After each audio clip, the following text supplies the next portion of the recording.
Ադրբեջանական բանակը ի վիճակի չէ ռազմական ճանապարհով լուծել Ղարաբաղի հարցը։ Այս արձանագրումը ցնցող նշանակություն ունեցավ ոչ միայն Ադրբեջանի, այլև բազմաթիվ այլ երկրների եւ առաջին հերթին Թուրքիայի համար։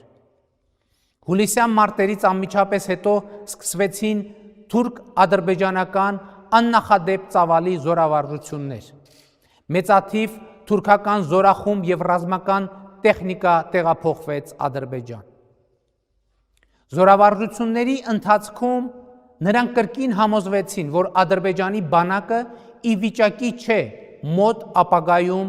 կոնկրետ խնդիրներ լուծել, եւ Թուրքիան որոշեց, որ այլևս ինքը պետք է զբաղվի Ղարաբաղի հարցի լուծմամբ։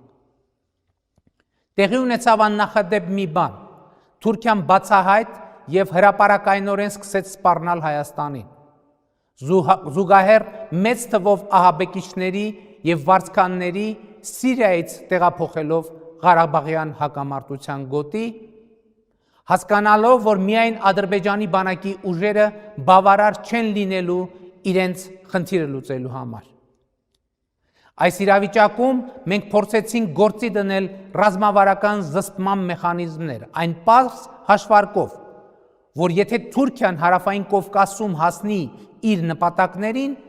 դա անխուսափելիորեն հանգեցնելու է իրադարձությունների շղթայական ռեակցիայի։ Այդ խմբավորումը իր առաջ դրել է ոչ միայն Ղարաբաղի հարցի լուծումն է, այլ ավանդական թուրքական ցեղասպան քաղաքականությունը մեր ժողովրդի նկատմամբ շարունակել։ Այդ խմբավորումը իր առաջ դրել է ոչ միայն Ղարաբաղի հարցի լուծումն է, այլ ավանդական թուրքական ցեղասպան քաղաքականությունը մեր ժողովրդի նկատմամբ շարունակել։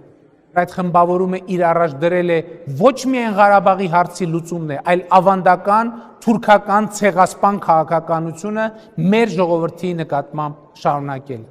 Այդ խմբավորումը իր առաջ դրել է ոչ միայն Ղարաբաղի հարցի լուծումն է, այլ ավանդական թուրքական ցեղասպան քաղաքականությունը մեր ժողովրդի նկատմամբ շարունակել։